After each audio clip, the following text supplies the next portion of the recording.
Hello students, welcome back to class 10 science series. Today we will do our third and fourth chapter. Let's start. Our third chapter is about metals and non-metals. ये धातु और अधातु क्या होती हैं, ठीक है। तो इसके अंदर मैंने बेसिकली वही चीज़ें रखी हैं कि जो कि एग्जाम पॉइंट ऑफ व्यू से इम्पोर्टेंट थी। बाकी चीज़ें जो कि एक्सपेरिमेंट वगैरह हैं वो सब मैंने हटा दिया उसके अंदर से, ठीक है। तो हमारा फर्स्ट टॉपिक है एनोडाइजिंग। एनोड और कैथोड आपको पता ही होगा, ठीक है। तो उसी से एक प्रोसेस ले रखा है anodising. Anodising is a process of forming a thick oxide layer of aluminium, ठीक है। एल्यूमिनियम के ऊपर एक थिक ऑक्साइड की लेयर है, वो फॉर्म करना क्या होता है, एनोडाइजिंग, ठीक है। Aluminium develop a thin oxide layer when expose to air. जो एल्यूमिनियम है, एयर की प्रेजेंस में क्या बन जाता है, उसका ऑक्साइड लेयर फॉर्म होती है Al2O3। और उससे क्या है कि वो फर्दर उसके अंदर क्या है, कोरोजन नहीं होगा। इस कोटिंग, अगर ये कोटिंग स्टार्ट होगी एल्यूमिनियम के ऊपर, बन गई एक बार, तो उसके बाद नेक्स्ट फर्दर उसके अंदर कोरोजन नहीं होगा, ठीक है। इस प्रोसेस को बोलते हैं एनोडाइजिंग, ठीक है। नेक्स्ट है aqua regia, Latin word for royal water. Royal water के लिए लैटिन वर्ड है। Is a freshly prepared mixture of concentrated hydrochloric acid HCl and concentrated nitric acid HNO3, ठीक है। दोनों का कॉम्बिनेशन है इस रेशो में। ये 3HCl प्लस 1 HNO3 इस रेशो में है, ठीक है। इसको बोलते हैं एक्वारीजिया। और ये बहुत फेमस है, ये मल्टीपल टाइम्स मतलब आ चुका है question work. It can dissolve gold even though neither of these acid can do so alone, ठीक है। ये गोल्ड को डिजोल्व कर सकता है, अपने अंदर मिक्स कर सकता है। और इंडिविजुअली अगर HCl है या HNO3 है, ये दोनों मिलके भी अलग अलग अगर होंगे ना, तो ये गोल्ड को डिजोल्व नहीं कर सकते। बट अगर दोनों का मिक्सर 3:1 के रेशो में अगर हमने मिक्स कर दिया, तो वो क्या है, एक्वारीजिया बन जाएगा। और वो बहुत सी मेटल्स को क्या है, अपने अंदर डिजोल्व कर सकता है, ठीक है। एक्वारीजिया इज हाईली कोरोसिव, ये बहुत ही कोरोसिव है। मीन्स जहाँ भी आपने इसका स्प्रे कर दिया या किसी कोई मेटल इसके अंदर डाल दी, वो उसको पूरा कोरोड कर देगा और पूरा उसको मेल्ट भी कर देगा। फ्यूमिंग लिक्विड, उसका लिक्विड फॉर्म कर देगा। It is one of the few reagent that is able to dissolve gold and platinum. ये गोल्ड और प्लेटिनम को डिजोल्व कर सकता है, ठीक है। ये एक्वारीजिया है और ये बहुत ही फेमस क्वेश्चन है। रेशो पूछ लेते हैं कई बार, 3:1 है HCl का और HNO3 का, ठीक है। नेक्स्ट नेक्स्ट है रिएक्टिविटी सीरीज। रिएक्टिविटी सीरीज क्या है कि कौन मेटल कितनी रिएक्टिव है, ठीक है। दे रखिए potassium, sodium, calcium, magnesium, aluminium, zinc, iron, lead, hydrogen, copper, mercury, silver, gold. अभी ये दे रखिए टॉप टू बॉटम। अब टॉप में है जो फर्स्ट ग्रुप होता है अपना, ग्रुप फर्स्ट और सेकंड, ठीक है। ये ग्रुप क्या होते हैं, अल्कली और अल्कलाइन मेटल के। अब सबको पता है कि अल्कली और अल्कलाइन मेटल हैं, वो हाईली रिएक्टिव होते हैं, मोस्ट रिएक्टिव होते हैं, ठीक है। जिसके अंदर लिथियम होता है, सोडियम होता है फर्स्ट के अंदर, पोटेशियम, रूबिशियम, फ्रोंसियम, ये क्या है, फर्स्ट ग्रुप है। सेकंड क्या है, beryllium, magnesium, calcium, strontium, barium, ठीक है। अब ये जो मेटल हैं फर्स्ट और सेकंड ग्रुप के अंदर, ये हाईली क्या है, रिएक्टिव मेटल हैं। और जितना हम लेफ्ट टू राइट जाएंगे, लेफ्ट टू राइट बीच में क्या है, इस ग्रुप को बोलते हैं S ग्रुप, ठीक है। बीच में क्या है, D और F ग्रुप आते हैं पीरियोडिक टेबल के बीच में, ठीक है। वो कम रिएक्टिव हैं। और फिर आप लास्ट में जाएंगे तो रिएक्टिविटी कम होती जाती है, ठीक है। तो जिंक है, आयरन है, लेड है, ये क्या है, पोटेशियम, सोडियम और कैल्शियम कंपैरिजन में कम रिएक्टिव है। और जो कॉपर है, मरकरी है और सिल्वर और गोल्ड है, ये क्या है, लिस्ट रिएक्टिव है, ये बहुत ही कम रिएक्टिव है। और लिस्ट रिएक्टिव का मतलब क्या है, आपने कभी भी देखा नहीं होगा कि जो सिल्वर वगैरह है, जो चांदी वगैरह है, गोल्ड है, उसके ऊपर कोरोजन आपने कभी नहीं देखा होगा। ऑल्दो सिल्वर के ऊपर एक ब्लैक कलर की फिल्म आ जाती है कुछ टाइम के बाद, जो हम ऑर्नामेंट्स वगैरह पहनते हैं उसके ऊपर ब्लैक कलर की फिल्म आ जाती है, ठीक है। बट वो बहुत ज़्यादा टाइम के बाद आती है, ठीक है। तो क्या है, ये एयर के प्रेजेंस में भी इसके अंदर कोरोजन नहीं होता, वाटर के अंदर भी कोरोजन नहीं होता, इसलिए मोस्टली मतलब ऑर्नामेंट्स वगैरह हैं वो सिल्वर और गोल्ड के बने होते हैं, ठीक है। कॉपर पे भी नहीं लगता, बहुत कम लगता है, ग्रीन कलर में लगता है, कॉपर पे कोरोजन होता है। कंपैरिजन इनके साथ कंपेयर करोगे ना, पोटेशियम, कैल्शियम, सोडियम के साथ, इनमें कम कोरोजन लगता है। अब पोटेशियम सोडियम तो इतने हाईली रिएक्टिव हैं, अगर आपने एयर की प्रेजेंस में छोड़ भी दिया इनको, तो इनकी क्या लग जाती है, फायर हो जाती है। एयर के प्रेजेंस में आते के साथ ही फायर हो जाती है। इसलिए सोडियम और पोटेशियम को कैरोसिन के अंदर स्टोर करते हैं, मिट्टी के तेल के अंदर स्टोर करके रखते हैं इसको, कैरोसिन ऑयल के अंदर। ये इतने रिएक्टिव हैं कि एयर के प्रेजेंस में जैसे भी आए और वैसे इनके अंदर आग लग जाएगी, ठीक है, हाईली रिएक्टिव है। और सिल्वर गोल्ड लिस्ट रिएक्टिव है। तो एक नंबर के क्वेश्चन में पूछ लेगा, आपको 2 या 4 मेटल दे देगा और ये पूछ लेगा कि आप इनको अरेंज कीजिए असेंडिंग ऑर्डर में या डिसेंडिंग ऑर्डर में, रिएक्टिविटी के बेस पे, ठीक है। तो आपको बेसिकली पता होना चाहिए। Next topic, properties of ionic compound. Ionic compound क्या होते हैं, जैसे NaCl है, सोडियम क्लोराइड, ये क्या है, सॉल्ट है। सोडियम किससे बना होता है, Na पॉजिटिव आयन और Cl नेगेटिव आयन से, ठीक है, इन दोनों से मिलकर बना होता है। इसको बोलते हैं आयनिक कंपाउंड। ये दो आयन है, पॉजिटिव और नेगेटिव, ठीक है। अभी इसका क्या है, प्रॉपर्टीज बता रखी है, इसकी प्रॉपर्टीज कैसे होंगी। अब सॉल्ट आपको पता है, जो नॉर्मल सॉल्ट है NaCl, उसकी प्रॉपर्टीज क्या होती हैं। फर्स्ट है फिजिकल नेचर। फिजिकल नेचर कैसा होगा, ionic compounds are solid, NaCl है वो सॉलिड है, एंड समवट हार्ड। जो आपने साल्ट देखा होगा, होम साल्ट देखा होगा, वो क्या है, हार्ड होता है। Of strong force of attraction between positive and negative ion. जो पॉजिटिव आयन है ये Na पॉजिटिव, और जो नेगेटिव आयन है क्लोरीन नेगेटिव, सोडियम पॉजिटिव और क्लोरीन नेगेटिव, इनके बीच में स्ट्रॉन्ग फोर्स ऑफ अट्रैक्शन होता है, दोनों के बीच में, आयन के बीच में। नेक्स्ट है, अब स्ट्रॉन्ग फोर्स ऑफ अट्रैक्शन होगा तो उस बॉन्ड को ब्रेक करने के लिए आपको एनर्जी ज़्यादा देनी पड़ेगी, ठीक है। अभी Na है और Cl है, ठीक है, इन दोनों के बीच का बॉन्ड क्या है, बहुत ही स्ट्रॉन्ग है। सोडियम और क्लोरीन के बीच का बॉन्ड बहुत ज़्यादा स्ट्रॉन्ग है, तो आपको क्या है, बहुत ज़्यादा एनर्जी देनी होगी इस बीच के बॉन्ड को ब्रेक करने के लिए, ठीक है। और जितनी एनर्जी ज़्यादा देनी पड़ेगी उतना ही मेल्टिंग पॉइंट और बॉइलिंग पॉइंट हाई होगा। Ionic compounds have high melting point and boiling point. Melting point क्या है, कि जिस पॉइंट पे वो मेल्ट हो जाए, मेल्ट क्या है, सॉलिड से लिक्विड में चेंज हो जाए। और बॉइलिंग पॉइंट क्या है, जिसके अंदर वो लिक्विड से और वेपर के अंदर चेंज हो जाए, वो है बॉइलिंग पॉइंट। तो आयनिक कंपाउंड है, उसका मेल्टिंग पॉइंट और बॉइलिंग पॉइंट दोनों ही हाई होगा। This is because a considerable amount of energy is required to break the strong inter ionic attraction. जो आयन्स के बीच में जो अट्रैक्शन होता है, Na पॉजिटिव के बीच में और क्लोरीन नेगेटिव के बीच में, इसको ब्रेक करना मुश्किल होता है, इसलिए क्या है, मेल्टिंग पॉइंट और बॉइलिंग पॉइंट हाई है, ठीक है, ये हाई हो गया। नेक्स्ट है सोलिबिलिटी, कि ये सोल्यूबल कैसे घुल जाता है। Electrovalent compound are generally soluble in water. Electrovalent क्या है, जो जिसके अंदर से इलेक्ट्रिसिटी पास हो जाएगी आयन की फॉर्म में, Na पॉजिटिव और Cl नेगेटिव। अगर एक्वस होगा NaCl, अगर NaCl के अंदर हम वाटर मिक्स कर देंगे तो इजीली क्या है, इलेक्ट्रिसिटी इसके अंदर से पास हो जाएगी। बहुत ही लेमन टर्म में मैंने बताया इसको।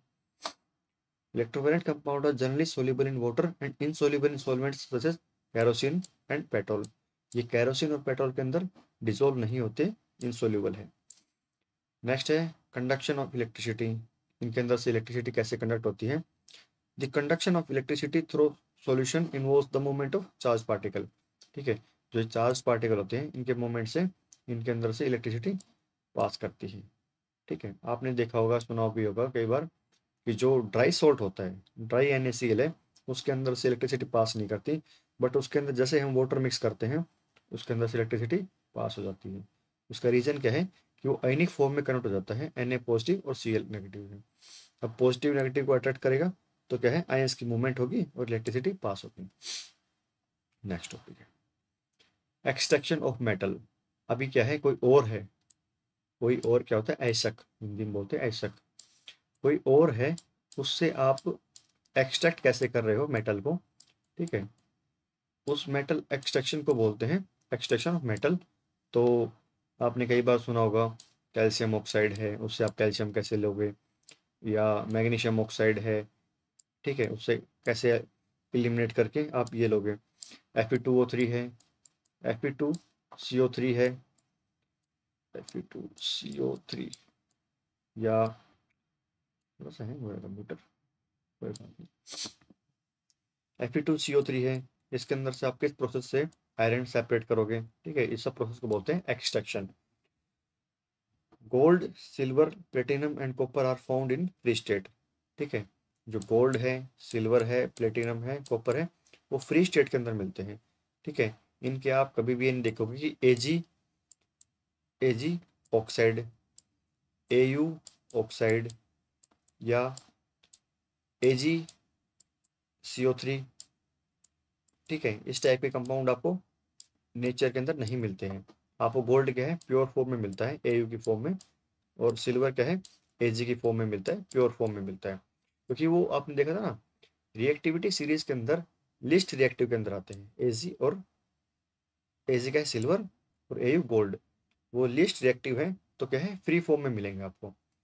और जैसे ही ऊपर वाले हैं ये आपको NaCl मिल गया, साल्ट मिल गया, या KCl मिल गया, KNO3 मिल गया, CaCO3 मिल गया, तो क्या है, ये कंपाउंड फॉर्म में मिलेंगे।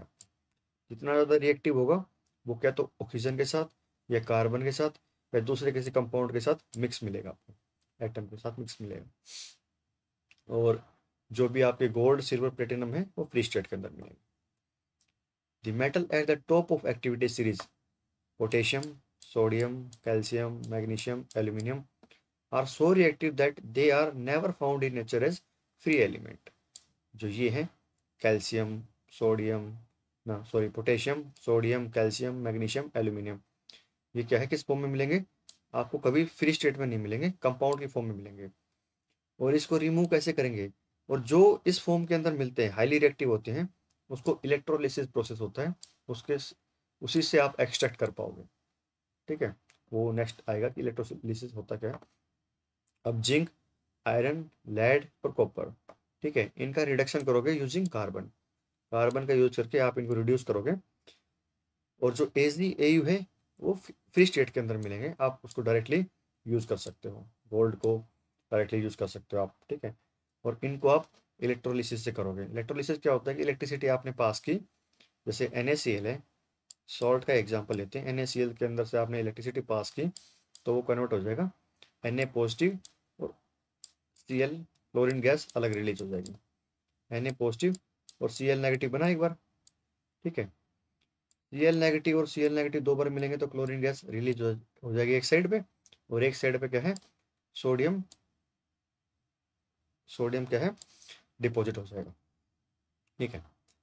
नेक्स्ट, अब ये एक्सट्रैक्शन दिखा रखा है आपको कि आप किसी भी ओर से और कंसंट्रेशन कैसे करते हो। तो तीन चीज़ें हैं, एक एक मेटल है हाईली रिएक्टिव, एक है मीडियम रिएक्टिव, एक है लो रिएक्टिविटी। तो जो हाईली रिएक्टिव है, ठीक है, उनको आप इलेक्ट्रोलिसिस से करेंगे, इलेक्ट्रोलिसिस प्रोसेस के अंदर से प्योर करेंगे। उसके अंदर एग्जांपल कौन सा आएगा, सोडियम, पोटेशियम, ऊपर वाली सीरीज, सोडियम, पोटेशियम, ठीक है।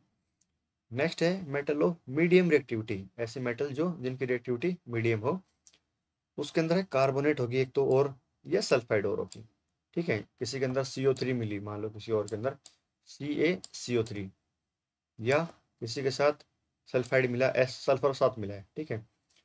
तो प्रोसेस एक है कैल्सिनेशन, एक है रोस्टिंग, ठीक है।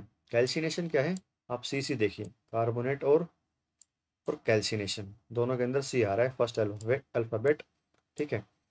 तो जितनी भी कार्बोनेट और हैं उनको हम किससे एक्सट्रैक्ट करेंगे, कैल्सिनेशन प्रोसेस से, ठीक है। सल्फाइड और हैं उनको किससे करेंगे, रोस्टिंग से करेंगे, ठीक है।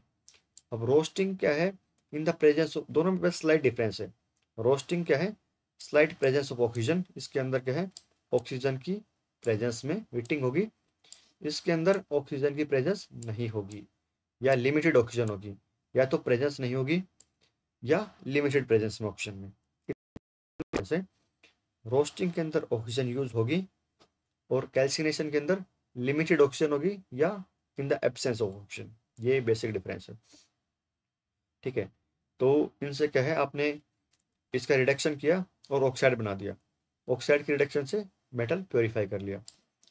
नेक्स्ट है मेटल ऑफ लो रिएक्टिविटी। जो मेटल बहुत ही कम रिएक्ट करती हैं वो या तो सल्फाइड और बनाएंगे, सल्फाइड गैस मिलेंगे, उनकी आप सिंपल रोस्टिंग करेंगे।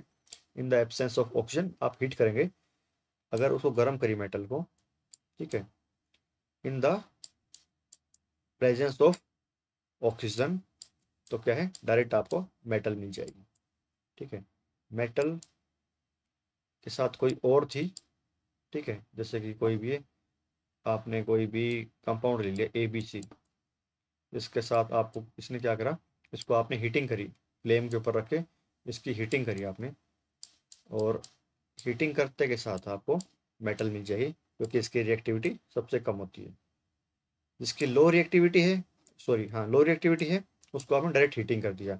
जिसकी रिएक्टिविटी हाई है उसका इलेक्ट्रोलिसिस कर दिया। ठीक है, और बीच वालों में या तो कार्बोनेट और है या सल्फाइड और है। कार्बोनेट और है तो कैल्सिनेशन प्रोसेस से, और सल्फाइड और है तो रोस्टिंग से।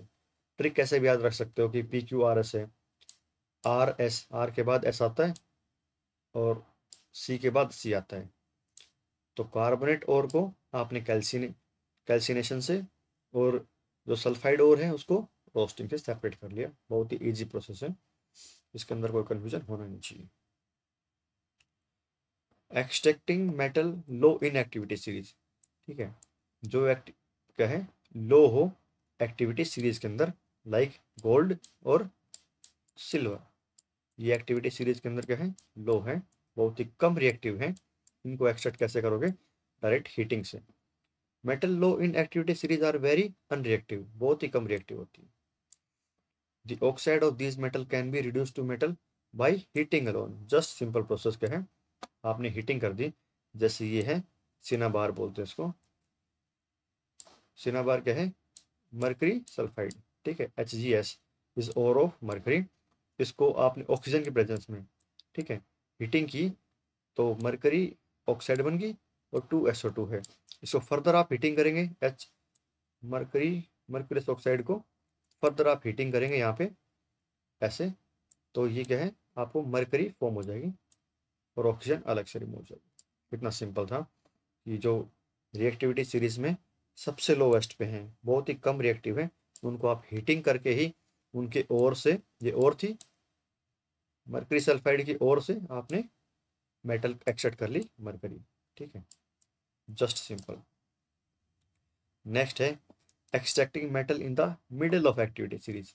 एक्टिविटी सीरीज के अंदर मिडल में है जो मेटल, ठीक है, उनके अंदर दो प्रोसेस बताया था मैंने, एक रोस्टिंग बताया था, एक कैल्सिनेशन बताया था।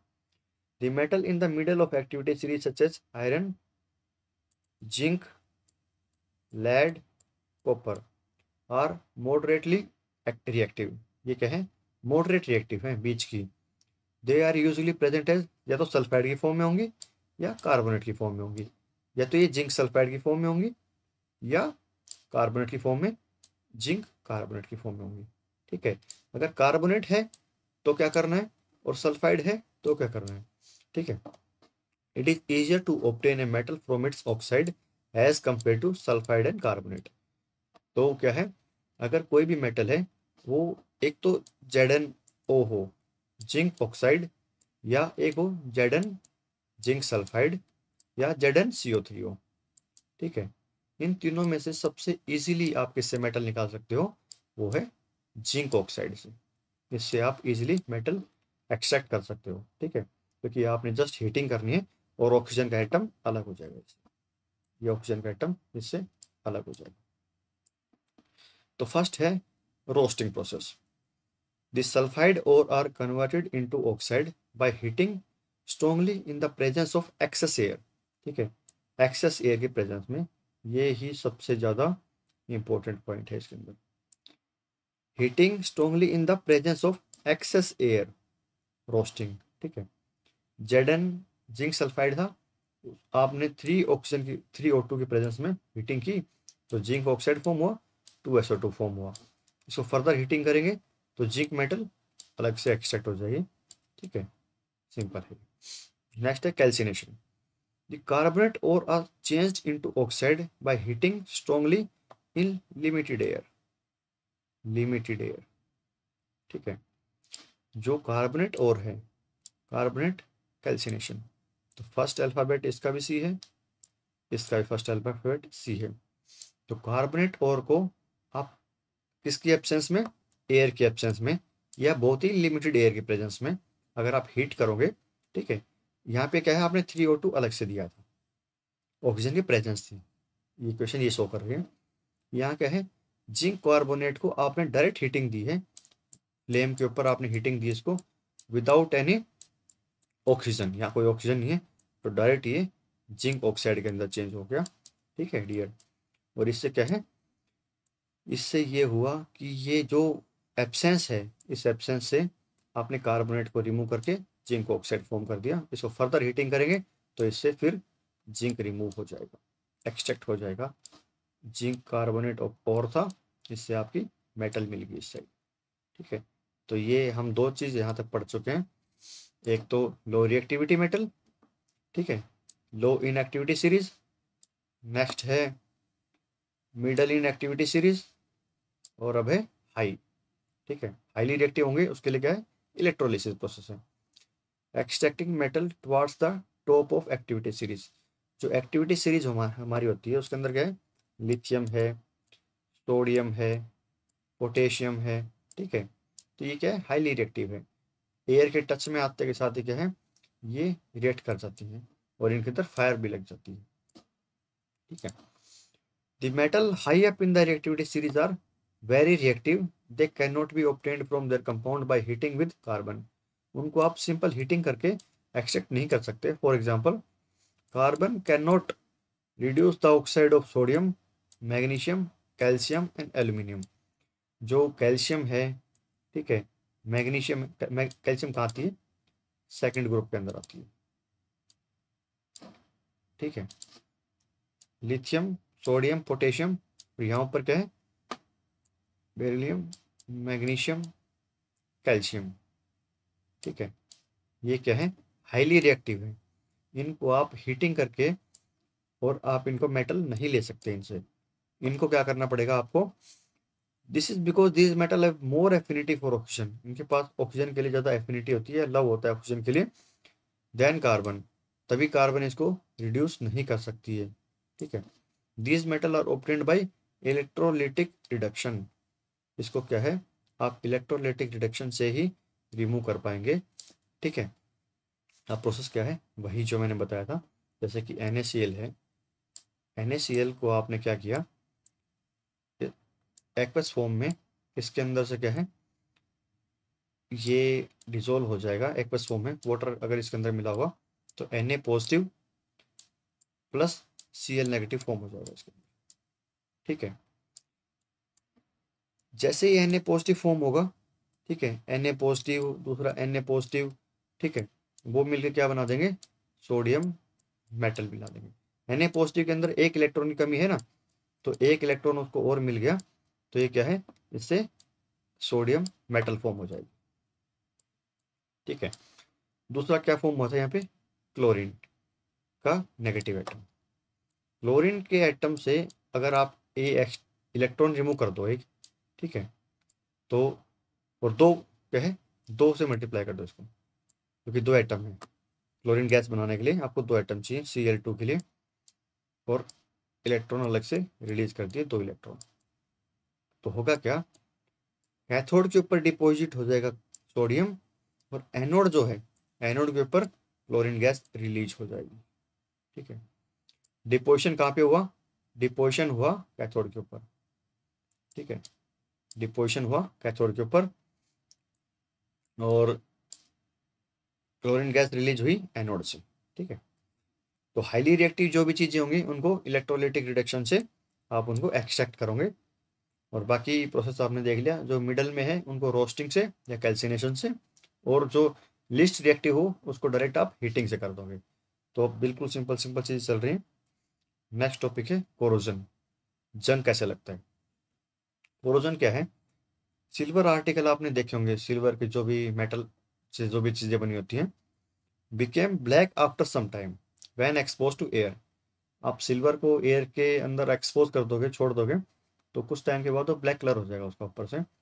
This is because it react with sulphur in the air to form coating of silver sulphide, AgS, ठीक है, सिल्वर सल्फाइड फॉर्म कर देगी, इसलिए ही उसके ऊपर कोटिंग किसी ब्लैक कलर की कोटिंग आ जाएगी, ठीक है।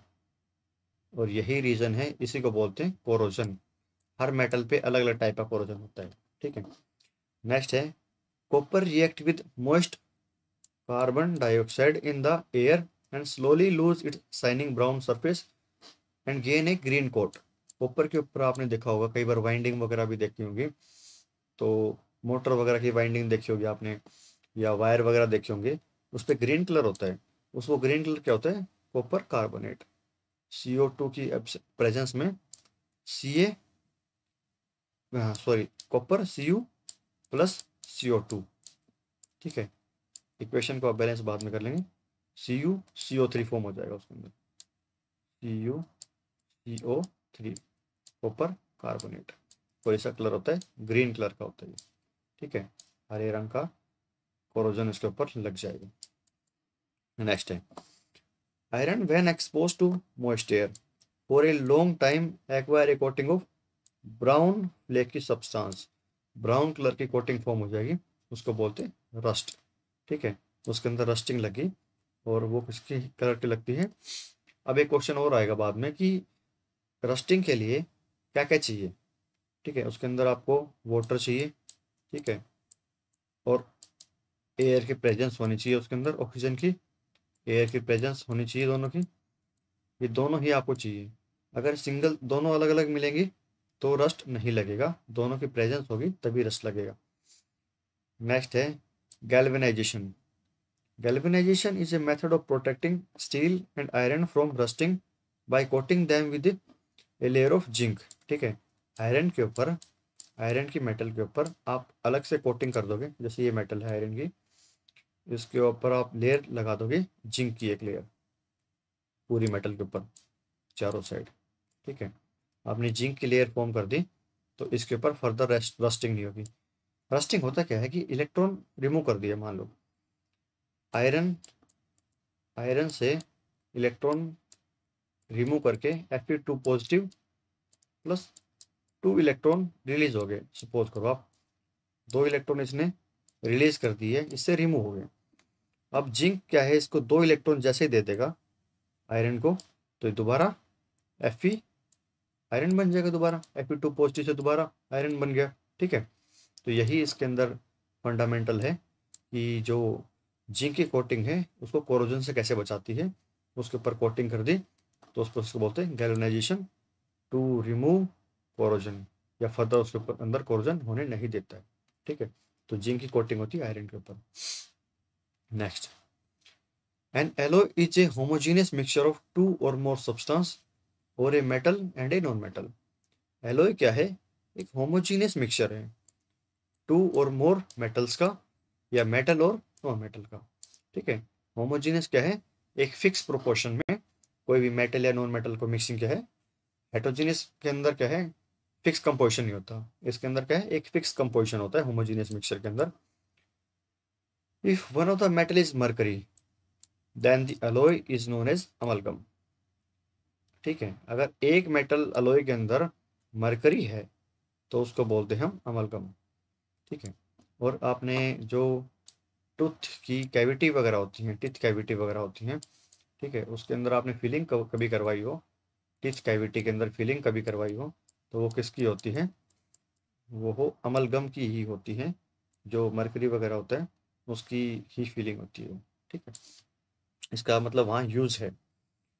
ब्रास के बारे में आपने बहुत सुना होगा, brass an alloy of copper and zinc. Copper और जिंक का एलॉय है ब्रास, और ब्रोंज है कॉपर और टीन का। ये बहुत ही इंपॉर्टेंट क्वेश्चन है। Are not good conductor of electricity. ये दोनों एलॉय हैं, जो ब्रास एंड ब्रोंज, ये दोनों इलेक्ट्रिसिटी के अच्छे कंडक्टर नहीं है। और जो जिस एलॉय से, जिस मेटल से मिलके बने हैं, कॉपर से, वो इससे कंपैरिजन में बहुत अच्छी कंडक्टिविटी होती है उसकी।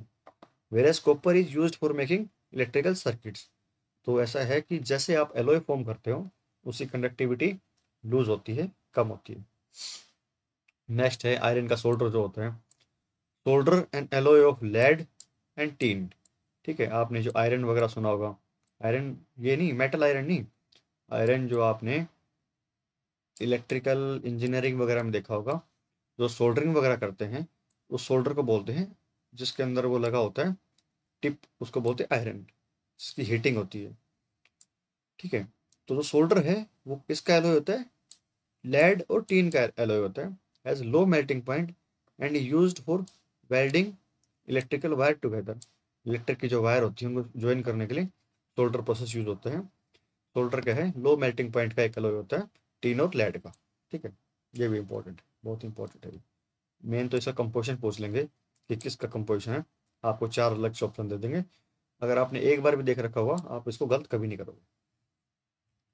नेक्स्ट है pure gold known as 24 carat gold is very soft, it is therefore not suitable for making jewellery. जो 24 कैरेट गोल्ड होता है उससे हम ज्वेलरी नहीं फॉर्म करते हैं, क्योंकि वो बहुत सॉफ्ट होता है वो। It is alloyed with either silver और copper to make it hard.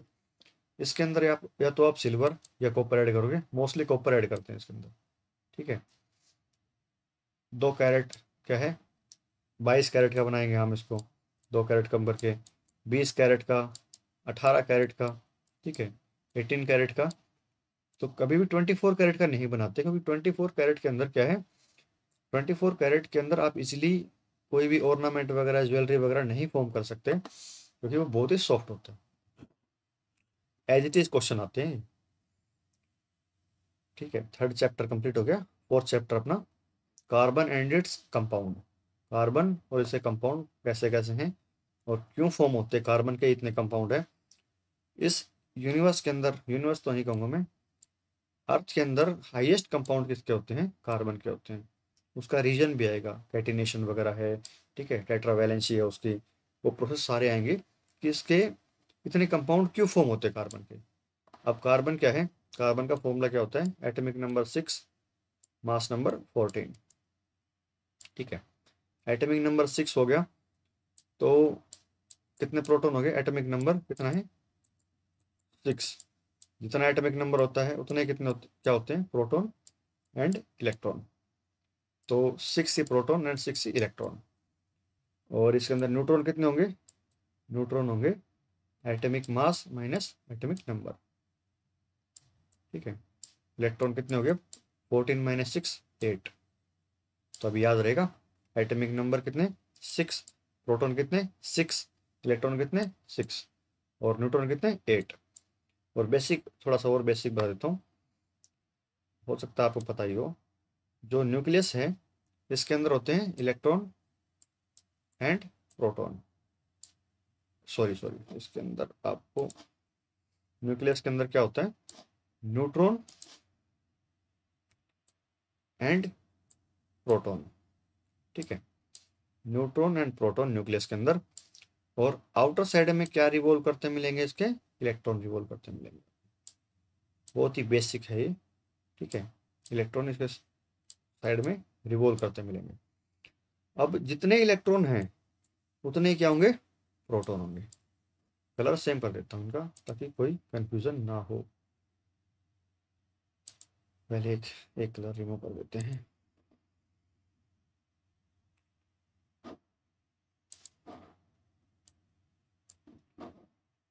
Blue colour ले लेते हैं यहाँ पे। हम्म, तो जितने इलेक्ट्रॉन हैं उतने प्रोटॉन हैं। और न्यूट्रॉन क्या है? जो एटॉमिक वेट होता है या मास नंबर जो होता है, मास नंबर के अंदर से हम एटॉमिक नंबर सब्ट्रैक्ट कर दें अब, एटॉमिक नंबर, तो क्या आ जाएगा? तो आ जाएगा जी हमारा न्यूट्रॉन कितने हैं, ये आ जाएगा। ठीक है, ये आ जाएगा न्यूट्रॉन। अब इसका पर्पस क्या है देखो, जो प्रोटॉन है ये पॉजिटिव चार्ज है, इलेक्ट्रॉन है नेगेटिव चार्ज है, तो इन दोनों के बीच में क्या है? अट्रैक्शन फोर्स है। और न्यूट्रॉन के ऊपर कोई चार्ज नहीं होता है, न्यूट्रॉन क्या है? No charge. और मास क्या है? हाईएस्ट मास होता है न्यूट्रॉन का। प्रोटॉन क्या है? Positive charge, electron negative charge. और मास प्रोटॉन और न्यूट्रॉन का ऑलमोस्ट इक्वल होता है, और न्यूट्रॉन का ज़्यादा होता है। ठीक है, ये भी बेसिक है। वो बाकी बाद में देखेंगे कि इसका स्पिन है तो उसकी वजह से इसका ओरिएंटेशन वगैरह क्या है, सेल वगैरह क्या है, वो सब भी बाकी आगे आएगा। तो फिलहाल के लिए बेसिक बेसिक मैंने बता दिया है ताकि आप कंसेप्ट समझ पाएँ। ठीक है, स्टार्ट करते हैं। द अर्थ क्रस्ट, जो अर्थ का क्रस्ट है, हैज़ ओनली 0.02% कार्बन। क्रस्ट पता है क्या है? क्रस्ट सबसे ऊपर वाली लेयर है अर्थ की, क्रस्ट। फिर क्या है? मैंटल आता है, सबसे नीचे आता है कोर। ठीक है, क्रस्ट के अंदर अब कोर है, उसके अंदर क्या है? आयरन और निकल हाईएस्ट होते हैं, Fe एंड निकल हाईएस्ट होते हैं, मोर। ठीक है, और निकल हाईएस्ट होते हैं मेटल। बीच में मेंटल होता है। ठीक है, उसके अंदर बीच में मोहोविक डिसकंटिन्यूटी वगैरह है, आपने ज्योग्राफी वगैरह में देखा होगा। क्रस्ट है सबसे ऊपर की लेयर, जो 8 से 20 किलोमीटर के अप्रोक्स होती है। ठीक है, तो उस लेयर में कह रहा है कि कार्बन कितना है? 0.02% कार्बन है in the form of minerals like carbonate and hydrogen carbonate, coal की फॉर्म में या पेट्रोलियम की फॉर्म में। इनकी फॉर्म में क्या है? 1% भी नहीं है, 0.02% कार्बन है। एंड द एटमॉस्फेयर है 0.03% ऑफ कार्बन डाइऑक्साइड, और एटमॉस्फेयर के अंदर 0.3% ही कार्बन डाइऑक्साइड है। ठीक है, तो ये इसने दिखाया कि परसेंटेज कितनी है एटमॉस्फेयर में और क्रस्ट के अंदर कार्बन की। नेक्स्ट है bonding in carbon, the covalent bond.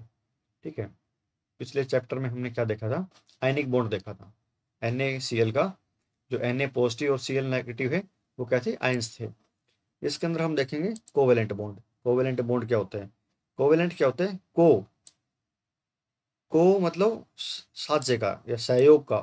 ठीक है, म्यूचुअल, वैलेंट, वैलेंसी आपने कुछ क्या है? कुछ म्यूचुअल ले रखा है। जैसे कोई भी एक एटम है, इसने कार्बन और कार्बन का, कार्बन क्या है? फोर फोर एटम के साथ ज्वाइन हो सकता है। ठीक है, तो फोर एटम के साथ ज्वाइन हो सकता है, तो इसका क्या है? कोवेलेंट बॉन्ड बनाता है ये दूसरे के साथ, शेयरिंग के अंदर बॉन्ड बनाता है। ठीक है, वहाँ क्या था? Na पॉजिटिव और Cl नेगेटिव, इनका क्या है? सिंगल बॉन्ड है एक, ऐसे शेयरिंग का बॉन्ड नहीं है। इसने या तो क्लोरीन ने इसको इलेक्ट्रॉन दे दिया तो ये सोडियम बन गया, और क्लोरीन क्लोरीन गैस रिलीज होगी।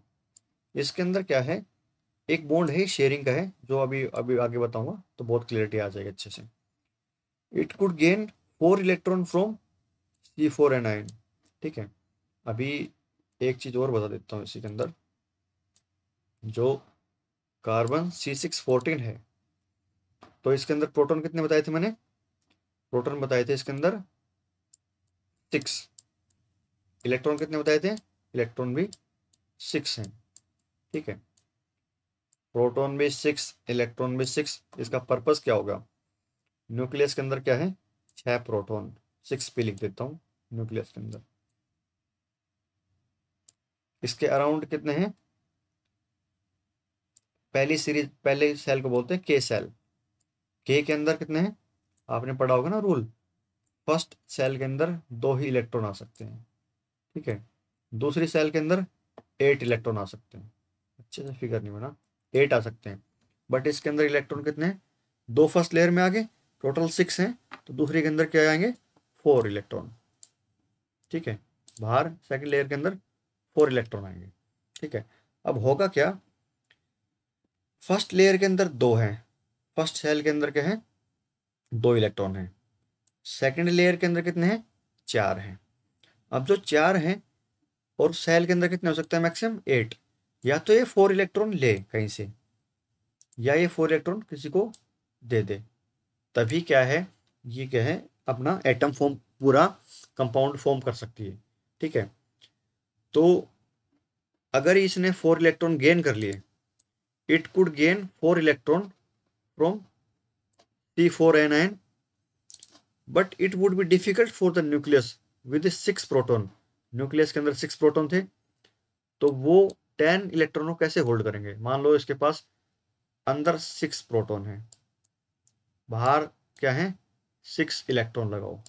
ठीक है, 6 इलेक्ट्रॉन है, फर्स्ट लेयर में 2, सेकंड में, या मैं 2 ही लिखता हूँ यहाँ पे, फर्स्ट लेयर के अंदर 2 इलेक्ट्रॉन, सेकंड लेयर के अंदर 4 इलेक्ट्रॉन। अब इसने क्या किया, 4 इलेक्ट्रॉन और ले लिए। या कितने लिए, 4 इलेक्ट्रॉन ले लिए। तो अब सोच के देखो आप, but it would be difficult for the nucleus with 6 proton to hold 1 to 10 electron. 2 4 4, 4 + 4 8 + 2 10। 10 electron को कैसे होल्ड कर पाएंगे 6 प्रोटॉन, इतना अट्रैक्शन नहीं हो पाएगा। ठीक है, नेक्स्ट है, it could lose 4 electron to forming C4 cation, but it would require a large amount of energy to remove 4 electron leaving behind a carbon cation with 6 proton in its nucleus holding on just 2 electron. अगर ये 4 electron दे दे, अभी तो 4 इसने लिए, ये 4 इसने लिए, तो भी न्यूक्लियस होल्ड नहीं कर पाएगा। और अगर ये 4 दे दे, ये 4 तो इसके पास इसने थे ही नहीं, और ये 4 भी दे दिए मान लो, तो ये 2 इलेक्ट्रॉन है, 2 इलेक्ट्रॉन बचे इसके पास। तो न्यूक्लियस इस 2 इलेक्ट्रॉन को भी होल्ड नहीं कर पाएगा। तो क्या है, आपको हमेशा प्रोटॉन इलेक्ट्रॉन फिक्स रखने पड़ेंगे, इक्वल रखने पड़ेंगे किसी भी न्यूक्लियस को स्टेबल रहने के लिए। किसी भी एटम को स्टेबल रहने के लिए उसके अंदर प्रोटॉन और इलेक्ट्रॉन फिक्स होने चाहिए, प्रोटॉन और इलेक्ट्रॉन इक्वल होने चाहिए। ठीक है, अब वो कैसे होगा, ना तो ये इलेक्ट्रॉन ले पा रहा, ना ये इलेक्ट्रॉन दे पा रहा, दोनों ही कंडीशन में एक्स्ट्रा एफर्ट लगाने पड़ रहे हैं।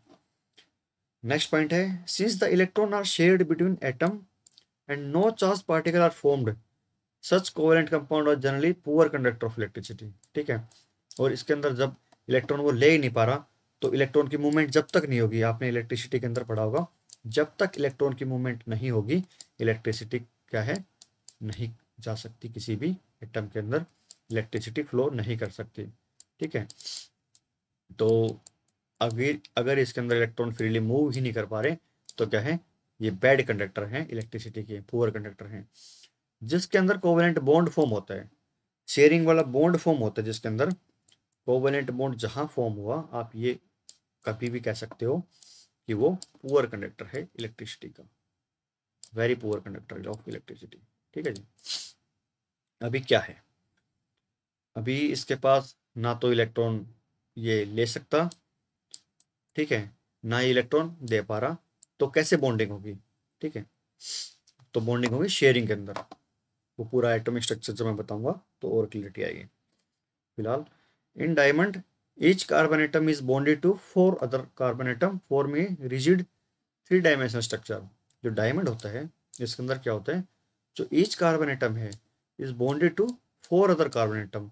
ये जो कार्बन एटम है, मान लो आपने ये एटम ले लिया, कोई भी ये ले लिया, ब्लू कलर से मैंने नोट कर दिया, तो एक बॉन्ड ये बनाया, इसने 2 बॉन्ड ये बनाया, तीसरा और ये चौथा बॉन्ड, इस बीच वाले ने इसने 4 बॉन्ड फॉर्म करे, 1 2 3 एंड 4 डायमंड के अंदर। In diamond each carbon atom is bonded to 4 other carbon atom forming a rigid 3 dimensional structure. और जो ये स्ट्रक्चर है, इसी की वजह से डायमंड इतना हार्ड होता है। ठीक है, इसी स्ट्रक्चर की वजह से इतना हार्ड है, जो इसने 4 बॉन्ड फॉर्म करे। नेक्स्ट, जो ग्रेफाइट होता है, जो हमारी लेड की पेंसिल वगैरह हैं, इनके अंदर ग्रेफाइट यूज होता है, उस स्ट्रक्चर के अंदर क्या डिफरेंस होता है dear, in graphite each carbon atom is bonded to 3 other carbon atom. वहाँ 4 के साथ था, यहाँ 3 के साथ है। जो कार्बन एटम है, ये आपने ले लिया, मान लो ये इसका एक बॉन्ड ये फॉर्म किया इसने, 2 ये और 3 ये। ठीक है, 3 बॉन्ड फॉर्म करे इसने, इस वाले बीच वाले ने, यहाँ पे 3 के साथ बॉन्डिंग है, यहाँ 4 के साथ बॉन्डिंग है, और 3 के साथ बॉन्डिंग है, और विद क्या है, hexagonal array in the same plane with hexagonal array. तो ये देखो आप डियर, बीच के अंदर से आपको क्यों जो ग्रेफाइट है वो इतना ब्रिटल है, क्यों टूट जाता है, स्लिप क्यों कर जाता है, या वो लुब्रिकेशन के एज यूज क्यों किया जाता है। ग्रेफाइट है, उसको आप लुब्रिकेशन मशीन्स के अंदर लुब्रिकेशन के एज भी यूज करते हैं। ठीक है, कुछ के लिए ये बात नहीं होगी और कुछ को ही पता भी होगा।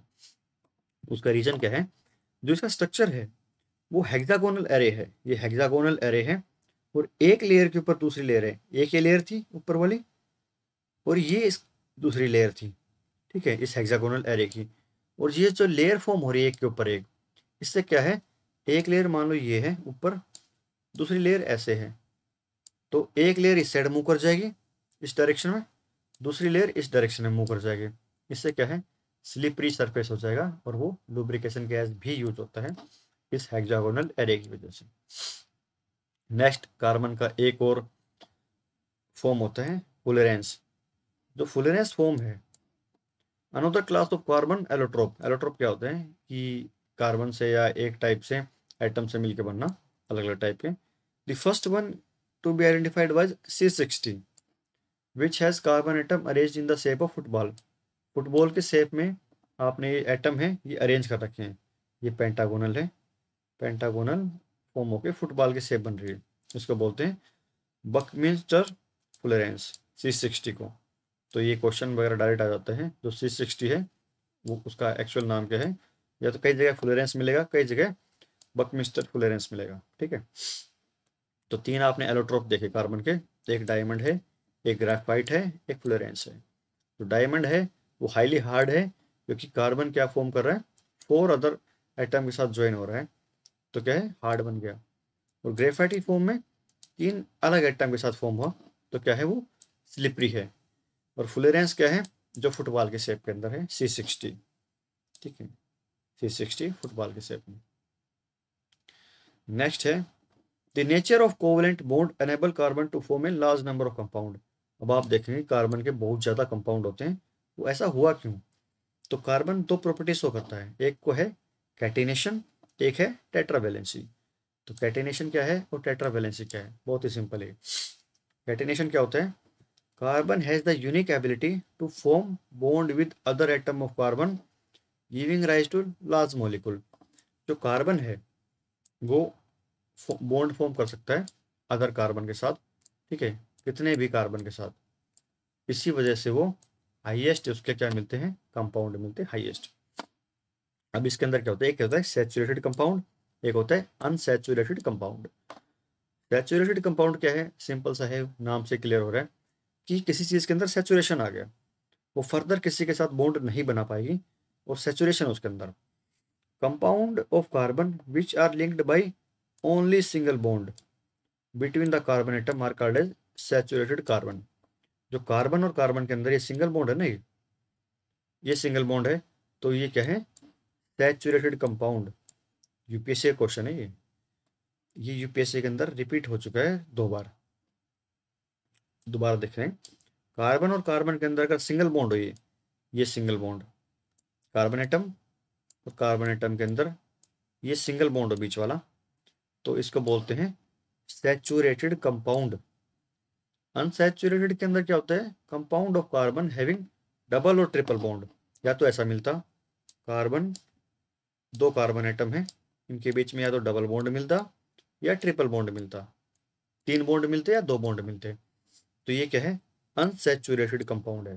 ठीक है, compound of carbon having double और triple bond between their carbon atom are called as unsaturated compound. ये बेसिक डिफरेंस है। तो इसकी 3 स्टेटमेंट बना के यूपीएससी ने 2 बार क्वेश्चन पूछे हैं, सैचुरेटेड कंपाउंड और अनसैचुरेटेड कंपाउंड। ठीक है, सिविल सर्विसेज एग्जाम में तो बहुत ही इंपॉर्टेंट क्वेश्चन है। कैटिनेशन क्लियर हो गया, क्या है कैटिनेशन? कैटिनेशन के अंदर क्या है, कार्बन और कार्बन का बॉन्ड फॉर्म होने की प्रोबेबिलिटी ज़्यादा होती है, इसलिए वो large number of compound manufacture कर सकते हैं हम कार्बन से। ठीक है, लार्ज नंबर ऑफ कंपाउंड क्यों बनते हैं कार्बन के, कि एक कार्बन दूसरे कार्बन के साथ इजीली बॉन्ड बना लेता है। ठीक है, नेक्स्ट है टेट्रा वैलेंसी। टेट्रा वैलेंसी, ठीक है, टेट्रा क्या है, 4। सिंस कार्बन है वैलेंसी ऑफ 4, ठीक है, कार्बन की वैलेंसी कितनी है, 4, it is capable of bonding with 4 other atom of carbon और atom of some other monovalent element. ठीक है, जो कार्बन है उसके अंदर क्या है, फर्स्ट सेल के अंदर 2 इलेक्ट्रॉन है, मान लो ये न्यूक्लियस है, इसके फर्स्ट सेल है, इसके अंदर, ठीक है, ढंग से नहीं बन पाता है, जो कार्बन है ये न्यूक्लियस है, ठीक है, और जो फर्स्ट सेल है, फर्स्ट सेल के अंदर क्या है, 2 इलेक्ट्रॉन, सेकंड सेल के अंदर क्या है, मान लो 6 इलेक्ट्रॉन ही है टोटल उसके कार्बन के, मान क्या लो होते ही 6 है। ठीक है, तो फर्स्ट सेल के अंदर 2 आ गए, दूसरे के अंदर मैक्सिमम कितने आ सकते हैं, 8 आ सकते हैं, पर इसके पास क्या है, 4 ही बचे, 1, 2, 3 और 4। ठीक है, तो 4 बच गए, 4 इलेक्ट्रॉन हैं। और ये क्या कर सकती है, इसकी एफिनिटी है कि इसको चाह तो या तो 4 इलेक्ट्रॉन और दे दो, तभी आउटर सेल के अंदर 8 हो जाएंगे, या तो तरीका ये है, या ये इन चारों को लूज कर दे, तो इसके अंदर क्या है, इस सेल के अंदर 2 बचेंगे बस खाली। दो दो कंडीशन होगी। First one is it will gain 4 electron in in second shell, in second shell. ठीक है, second condition is it will lose -4 electron in second shell, so that it will get only 2 electron in first shell. ये 2 condition हो सकती है। इसी को बोलते हैं वैलेंसी। इलेक्ट्रॉन की वैलेंसी क्या है, जैसे कार्बन की 4 की वैलेंसी है कि ये 4 इलेक्ट्रॉन गेन कर सकती है, या 4 इलेक्ट्रॉन लूज कर सकती है, इसकी वैलेंसी 4 होगी। ठीक है, इसको एक्सप्लेन करने के लिए इतना लंबा खींच दिया। Since carbon has a valency of 4, it is capable of bonding with 4 other atom of carbon. इसकी वैलेंसी 4 है, तो ये 4 बॉन्ड बना सकती है। ठीक है, ऐसे। ठीक है, एक बॉन्ड ये, दूसरा बॉन्ड ये, तीसरा ये, चौथा ये। These compounds were initially extracted from natural substance, and it was thought that these carbon compound or organic compound could only formed within a living system। पहले क्या एजम्पशन थी कि जो कार्बन हमने जहां भी एक्सट्रैक्ट किया, हिस्टोरिकली जहां से हमने निकाला, वो हमने सबने क्या है, लिविंग ऑर्गेनिज्म से या ऑर्गेनिक कंपाउंड से निकाला। ठीक है, तो फर्स्ट टाइम क्या है, एक साइंटिस्ट हैं फ्रेडरिक वोहलर, उन्होंने इस आइडिया को disapproved bye preparing urea from ammonium cyanide. उन्होंने यूरिया बनाया फर्स्ट टाइम, इससे अमोनियम साइनाइड से यूरिया बना के, और उन्होंने ये आइडिया फेल कर दिया कि कार्बन है वो सिर्फ किससे मिलता है, carbon was initially extracted from natural substance only, and thought that carbon compounds are would only be formed with in a living system. किसी लिविंग ऑर्गेनिज्म के अंदर ही कार्बन होता है। उसने इस आइडिया को फेल किया। फ्रेडरिक वोहलर ने क्या बना के, urea from ammonium cyanate, ammonium cyanate से उन्होंने यूरिया बना के इस आइडिया को फेल कर दिया। और ये क्वेश्चन भी कई एग्जाम के अंदर रिपीट हो चुका है 2 स्टेटमेंट के अंदर। ठीक है, नेक्स्ट है saturated hydrocarbon are called alkane. Saturated क्या होता है, तो मैंने जिसके अंदर सिंगल बॉन्ड हो, कार्बन और कार्बन के बीच में सिंगल बॉन्ड, ये क्या है, सैचुरेटेड। और डबल बॉन्ड हो या ट्रिपल बॉन्ड हो कार्बन कार्बन के बीच में, उसको बोलते हैं अनसैचुरेटेड, अनसैचुरेटेड हाइड्रोकार्बन। ठीक है, the unsaturated hydrocarbon which contain one और मोर डबल बॉन्ड, या तो एक डबल बॉन्ड हो या 2 से ज्यादा डबल बॉन्ड हो, are called as alkyne.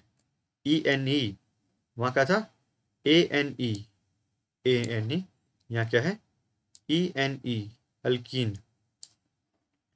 Those containing one और मोर ट्रिपल बॉन्ड, या तो एक ट्रिपल बॉन्ड हो या एक से ज्यादा ट्रिपल बॉन्ड हो, उसको बोलते हैं अल्काइन, YNE, अल्काइन।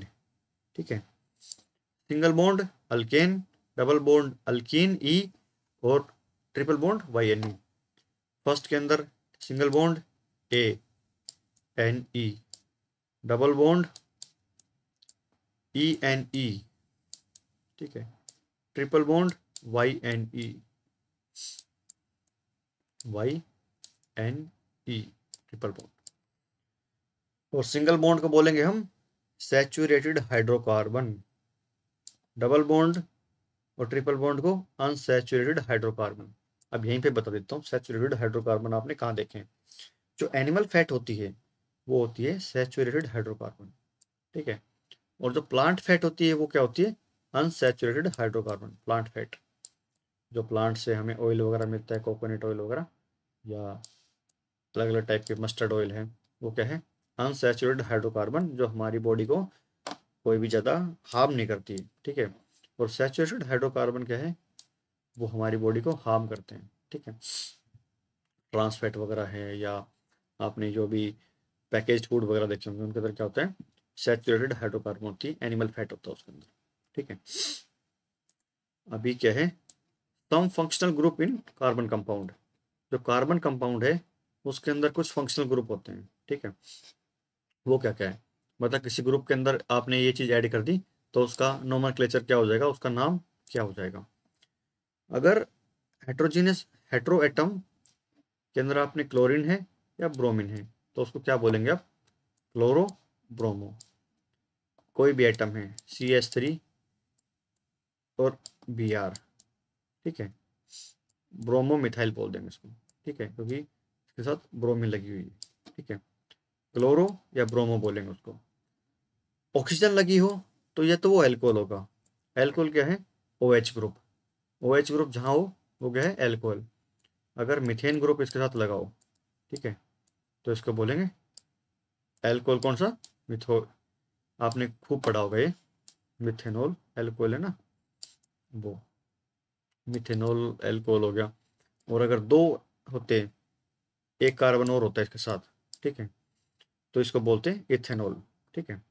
नेक्स्ट है एल्डिहाइड, CHO के फॉर्म में, जहाँ नोमेनक्लेचर में CHO ऐड हो उसको बोलते हैं एल्डिहाइड। COO हो, ठीक है, उसको बोलते हैं कीटोन। और COH हो, COOH हो, उसको क्या बोलेंगे हम, कार्बोक्सिलिक एसिड। तो आप इसको याद रखें हमेशा। OH क्या है, एल्कोहल। CHO क्या है, एल्डिहाइड। CO क्या है, कीटोन। COH क्या है, कार्बोक्सिलिक एसिड। तो जैसे ही आपने जैसे कंपाउंड फॉर्मेशन वगैरह देखोगे तो किसी भी एटम के साथ अगर मान लो ये CH3 COOH कहीं लिखा हो, ठीक है, तो इसको क्या बोलेंगे, ये मिथाइल का क्या है, एसिड है, ठीक है, मिथेनोइक एसिड बोल देंगे इसको, मिथेनोइक एसिड बोल देंगे, ठीक है, क्योंकि मीथेन के साथ है, सिंगल CH है ना, सिंगल कार्बन है, ठीक है, तो क्या है, मिथेनोइक एसिड। नेक्स्ट है नोमेनक्लेचर। नोमेनक्लेचर में आपने अगर हेलो हेलो एल्केन देखा है, हेलो एल्केन क्या है, ये पूरा अल्केन ग्रुप है, ये वाला। इसके साथ आपने क्या ऐड किया, क्लोरीन ऐड की, तो अब क्या है, क्लोरो, क्लोरो इसके आगे आ गया। और प्रोपेन क्यों है ये, क्योंकि कार्बन के 3 एटम है, 1 2 3, और 3 एटम मतलब प्रोपेन। 1 एटम मीथेन का, 2 एटम किसके होंगे, मिथाइल ग्रुप बोलते, फर्स्ट को क्या बोलते हैं, मिथाइल। एक एटम हुआ तो मिथाइल बोल दिया, 2 हुआ तो इथाइल बोल दिया आपने उसको, ठीक है, इथाइल। 3 होते ही प्रोपाइल या प्रोपेन ग्रुप, 4 ब्यूटेन, ऐसे करके पेंटेन हेक्सेन ऐसे होता है। ब्रोमोप्रोपेन या ब्रोमीन लगा रखा है तो ब्रोमो प्रोपेन हो गए। ब्रोमो क्या है, Br तो ब्रोमो हो गया, और प्रोपेन क्या है, 3 कार्बन एटम, ये 3 कार्बन एटम, ठीक है। एल्कोहल, एल्कोहल के अंदर क्या बताया था, OH ग्रुप, ठीक है, और 3 है कार्बन, तो प्रोपेन के साथ प्रोपेन प्लस एल्कोहल, प्रोपेनॉल बन गया। नेक्स्ट है एल्डिहाइड, एल्डिहाइड के को सफिक्स क्या लगाते हैं, एल लगाते हैं, और एल्कोहल के अंदर OL लगाते हैं आखिरी में, ये जो OL लगा रखा ना, ये क्या है, एल्कोहल का। एल्डिहाइड के अंदर एल ग्रुप है, तो जो 3 है एटम, इसको क्या है, प्रोपेन बना, और प्रोपेन के साथ एल्डिहाइड एल लग गया, प्रोपेनल बन गया। कीटोन के अंदर होता है CO ग्रुप, ये वाला, ठीक है, ये CO ग्रुप ऐसे मिले। कार्बन कितने, 3, 1 2 3, तो क्या है, प्रोपेनॉन, ठीक है, प्रोपेनॉन बन गया इसके अंदर। नेक्स्ट है कार्बोक्सिलिक एसिड। कार्बोक्सिलिक एसिड के अंदर क्या था, COOH ग्रुप, ठीक है, ये ग्रुप, ये COH ग्रुप, ठीक है। तो ओइक एसिड था ना वो, और 3 कार्बन है, 1 2 और 3, तो क्या बन गया, प्रोपेनोइक एसिड, क्योंकि सफिक्स इसके अंदर ओइक लगेगा, लास्ट में ओइक लिखा मिलेगा, ओइक एसिड। अल्कीन, अल्कीन क्या बताया था, अल्केन के अंदर सिंगल बॉन्ड, अल्कीन के अंदर 2 बॉन्ड, अल्काइन के अंदर ट्रिपल बॉन्ड, अल्कीन के अंदर डबल बॉन्ड। किसी कार्बन के बीच में डबल बॉन्ड आया तो आपने क्या करना है, पहले कार्बन काउंट करो, 1 2 3, तो प्रोपेन होना चाहिए था, लेकिन डबल बॉन्ड है तो प्रोपीन हो गया, ENE, ठीक है। अल्काइन क्या होता है, YNE, कार्बन कार्बन के बीच में ट्रिपल बॉन्ड, ठीक है। तो 3 कार्बन है, 1 2 3, तो क्या है, प्रोपेन होना चाहिए था, प्रोपाइन हो गया ये। अभी ये इसको सिंपल देखो बॉन्ड कैसे फॉर्म हुआ उसके अंदर। मान लो 3 कार्बन थे, 1 2 3, 3 कार्बन है, ठीक है। अब एक कार्बन कितने, एक आपने 3 बॉन्ड दे दिया, ठीक है। आपने क्या है, अल्काइन है तो 3 बॉन्ड होगा ही होगा। अभी कोई भी कार्बन क्या है, 4 बॉन्ड फॉर्म कर सकता है। एक हाइड्रोजन ऊपर आ गया, दूसरा हाइड्रोजन यहाँ हो गया, तीसरा हाइड्रोजन यहाँ हो गया, ठीक है। इस कार्बन के कितने, चारों बॉन्ड पूरे हो गए, 1 2 3 4। तो ये क्या है, इसके ऊपर और कोई बॉन्ड फॉर्म नहीं हो सकता। इस कार्बन के 1 2 3, तो चौथा बॉन्ड इसको हाइड्रोजन के साथ ऐसे बना सकता है, ठीक है। ये फॉर्मूला है, मतलब क्या है, इसी से आप नोमेनक्लेचर आप आगे का पढ़ पाओगे। एक जो बेसिक चीज क्या है, जो एल्केन ग्रुप होता है उसका फॉर्मूला क्या होता है, एल्केन ग्रुप का CnH2n प्लस 2, नीचे अल्कीन का, अल्कीन का फॉर्मूला होता है CnH2n, CnH2n। अल्काइन का क्या होता है, अल्काइन का, अल्काइन का फॉर्मूला होता है CnH2n माइनस 2। अभी इसने प्रोपाइन लिखा है, ठीक है। प्रोपाइन के अंदर क्या है, 3 कार्बन है, तो यहाँ 3 वैल्यू पुट करके देखो, C3 हो गया, N की H के साथ यहाँ 3 पुट करो, 3 मल्टीप्लाई बाई 2 कितना हो गया, 6, 6 माइनस 2 क्या है, 4, C3H4, 3 मल्टीप्लाई 2 6 माइनस 2 4, ठीक है, C3H4। तो कार्बन कितने हैं, 1 2 3, प्रोपाइन में 3 कार्बन हो गए, हाइड्रोजन कितने हैं, 1 2 3 एंड 4, ठीक है। C3H4 जिसको बोलते हैं प्रोपाइन, C3H4 क्या बोलते हैं, प्रोपाइन।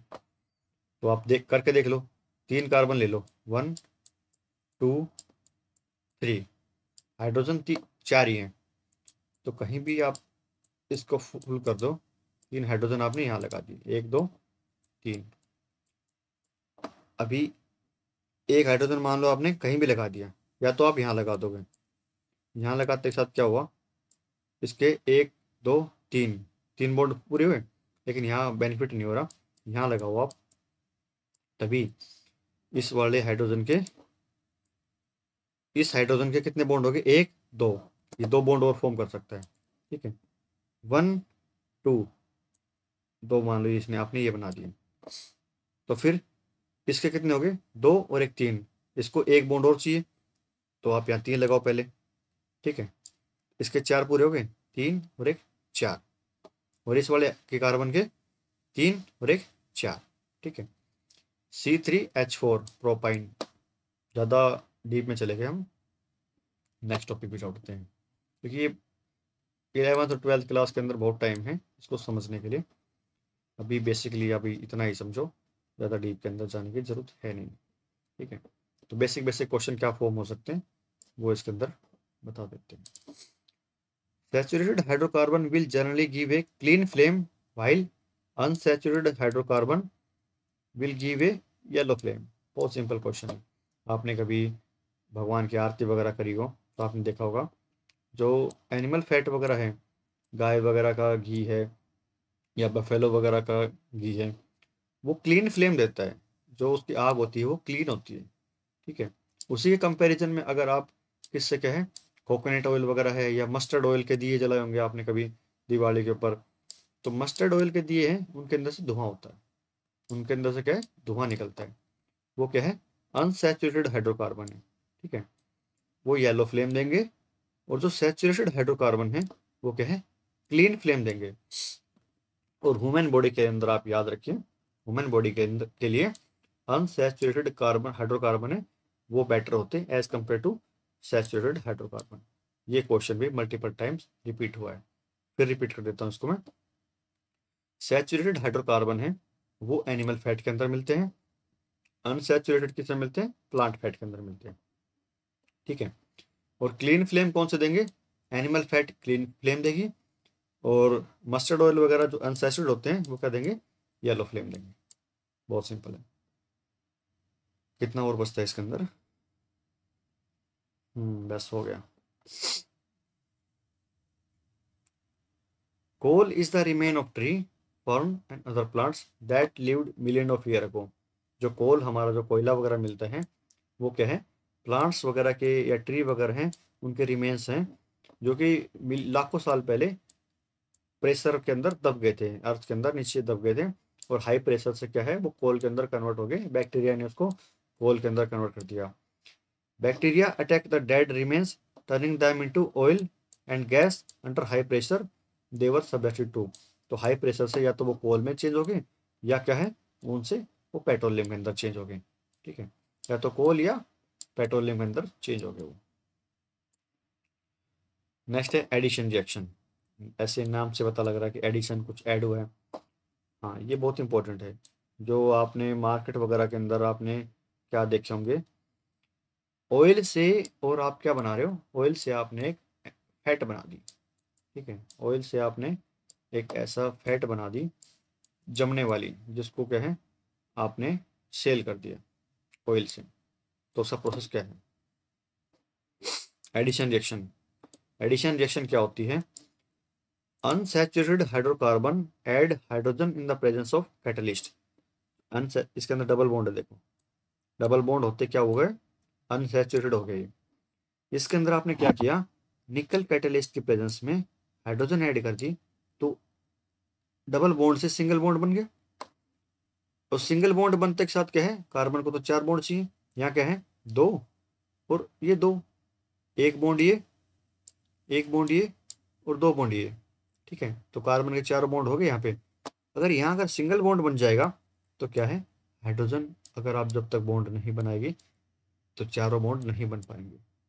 तो हाइड्रोजन ऊपर अटैच हुई तो 1 2 3 4, इसके 1 2 3 4, दोनों कार्बन के 4 4 बॉन्ड हो गए यहाँ भी। और यहाँ भी चेंज क्या आया, पहले ये डबल बॉन्ड था, अनसैचुरेटेड था, अब क्या है अब क्या हो गया, सैचुरेटेड के अंदर चेंज हो गया।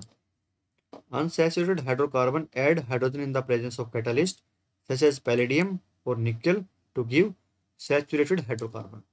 Saturated hydrocarbon दे दिया। Saturated hydrocarbon क्या होता है, फैट, एनिमल फैट या कोई भी फैट है। तो ऑयल से आप फैट के अंदर कैसे कन्वर्ट करोगे, आपने या तो निकल या पैलेडियम के प्रेजेंस में हाइड्रोजन अटैच कर दिया, और आप मार्केट के अंदर जो भी फैट वगैरह देखते हो, जो कोकोनट ऑयल है उससे आपने कोकोनट का क्या है वो फ्रीज कर दिया, कोकोनट ऑयल को चेंज कर दिया, या जो भी, मैं किसी ब्रांड का नाम नहीं लूँगा, आपने बहुत से वेजिटेबल फैट वगैरह देखे होंगे। ठीक है, वो ऑयल से बनी हुई होती हैं, और उसके अंदर क्या होता है, सिर्फ और सिर्फ आपने हाइड्रोजन ऐड किया है निकल कैटलिस्ट की प्रेजेंस में। अब कैटलिस्ट क्या होता है, जो किसी भी केमिकल रिएक्शन के अंदर बिना कंज्यूम हुए रिएक्शन को फास्ट कर दें। रिएक्शन के अंदर कंज्यूम नहीं होता, यहाँ जो है वही यहीं मिलेगा, लास्ट में वही मिल जाएगा, जो रिएक्टेंट के अंदर है वही प्रोडक्ट के अंदर मिल जाएगा विदाउट कंज्यूमिंग। वो क्या, उसका काम क्या है, सिर्फ पर्पज़ ये है कि वो रिएक्शन को फास्ट कर देते हैं। और ये एडिशन रिएक्शन बहुत इंपॉर्टेंट थी। Next topic, substitution reaction. आपने कुछ सब्स्टिट्यूट कर दिया। ठीक है, chlorine can replace the hydrogen atom one by one, it is called as substitution reaction. Methane थी CH4 प्लस क्लोरीन ऐड किया, तो एक एटम, इस एक हाइड्रोजन यहाँ से लेके क्लोरीन ने HCl फॉर्म कर दिया एक साइड, हाइड्रोक्लोरिक एसिड, तो यहाँ CH3 बचा, और एक क्लोरीन और अटैच हो गई, यहाँ क्या बन गया CH3Cl, क्लोरोमीथेन। ठीक है, chloromethane plus hydrochloric acid in the presence of sunlight. तो क्लोरीन गैस ने किसको सब्स्टिट्यूट कर दिया, हाइड्रोजन को सब्स्टिट्यूट कर दिया यहाँ से। तो रिएक्शन क्या बोली गई, सब्स्टिट्यूशन रिएक्शन। नेक्स्ट है ethanol. Ethanol is called alcohol and is active ingredient of all alcoholic drink. जितने भी एल्कोहलिक ड्रिंक जो कंज्यूम करते हैं उसके अंदर एथेनॉल होता है। और गवर्नमेंट ने E20 के नाम से टारगेट भी दे रखा है। तो जो एथेनॉल की ब्लेंडिंग करनी होती है पेट्रोल के अंदर, वो ब्लेंडिंग 20% एथेनॉल ब्लेंड करके और आपको पेट्रोल पंप वगैरह जो भी पावर स्टेशन वगैरह हैं उनके अंदर आपको प्रोवाइड करना है। Ethanol is an important industrial solvent. Industrial solvent क्या होता है? जिसके अंदर आप कुछ भी डिजोल्व कर सको। To prevent the use of ethanol produce for industrial use, it is made unfit for drinking by adding poisonous substance like methanol to it. जो एथेनॉल है इसके अंदर क्या है, मिथेनॉल ऐड कर देते हैं। ठीक है, ये मिथेनॉल CH3OH। ठीक है, मिथेनॉल आपने ऐड कर दिया इसके अंदर, इथेनॉल के अंदर C2H5OH। ठीक है, ये क्या है? इथेनॉल है, ये मिथेनॉल है। तो आपने मिथेनॉल ऐड कर दिया इथेनॉल के अंदर ताकि उसको कोई इंडस्ट्रियल पर्पज से ही यूज हो और उसको कोई पिए ना। बट क्या है, कुछ स्टेट के अंदर आपने कई बार न्यूज़ वगैरह सुनी होगी कि जहरीली शराब पीने से बहुत लोग मर गए। वो होता क्या है कि ये मिथेनॉल ऐड किया होता है उसके अंदर और लोग पी जाते हैं वो। ठीक है, नेक्स्ट है sugar cane plants are one of the most efficient converter of sunlight into chemical energy. जो गन्ने का पौधा होता है सुगर केन प्लांट, वो क्या करता है? सनलाइट को केमिकल एनर्जी के अंदर चेंज कर देता है। Sugarcane juice can be used to prepare molasses, which is fermented to give alcohol। जो सुगरकेन का जूस है, अभी एल्कोहल कैसे फॉर्म होता है मैंने कई बार बताया, in the absence of oxygen. Oxygen की एब्सेंस में फर्मेंटेशन होगा तो क्या है, ग्लूकोज किस में कन्वर्ट हो जाएगा? एल्कोहल के अंदर कन्वर्ट हो जाएगा, एथेनॉल के अंदर। ठीक है, C6H12O6 था, वो C2H5OH के अंदर कन्वर्ट हो गया in the absence of oxygen. वो क्या बोलते हैं उसको? एथेनॉल। फर्मेंटेशन प्रोसेस से उससे मोलासिस वगैरह बनता है। और मोलासिस के ऊपर यूपीएससी ने क्वेश्चन नहीं पूछा है। सिंपल स्टेटमेंट थी कि किन किन से मोलासिस वगैरह बनता है। ठीक है, 5 उसके अंदर ऑप्शन दे रखे हैं, वो मैंने PY की सीरीज जो हमारी साइंस की है उसके अंदर बता रखे हैं, जाके वो वीडियो देख लेना, लिंक डिस्क्रिप्शन के अंदर है।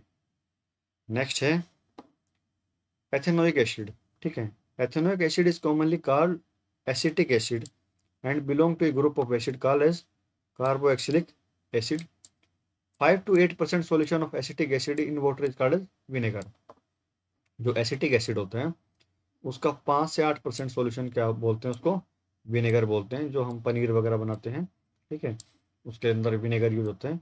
वो क्या होता है? एसिटिक एसिड होता है वो। ठीक है, आपने अब आप कमेंट करके मेरे को ये बताओ कि हम और कौन सी चीज़ें जो कंज्यूम करते हैं उसके अंदर एसिटिक एसिड होता है। सिट्रस फ्रूट कौन से हैं जिसके अंदर एसिटिक एसिड होता है? मल्टीपल टाइम्स रिवाइज करवा रखा मैंने।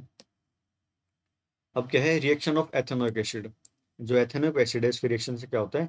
एस्टरिफिकेशन रिएक्शन होती है, उससे एस्टर बनता है। ठीक है, एस्टर क्या होता है? COOH। ठीक है, COO।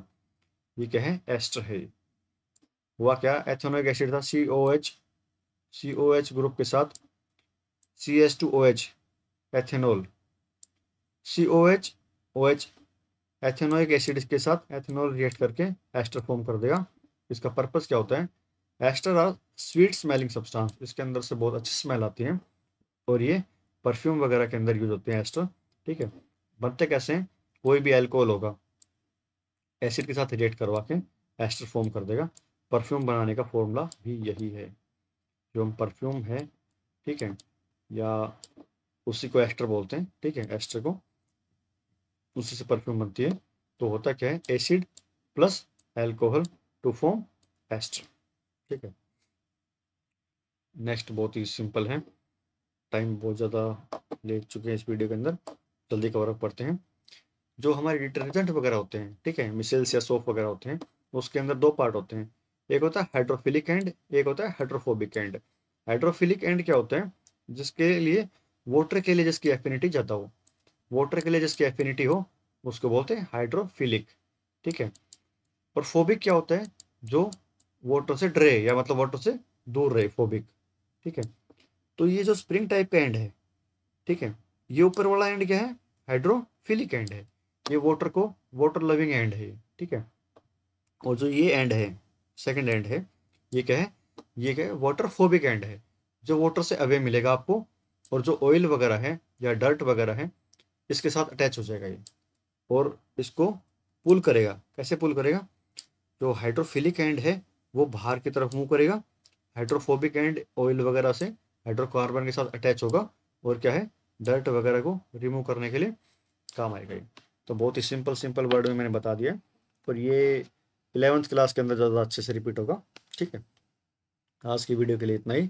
Thank you, bye.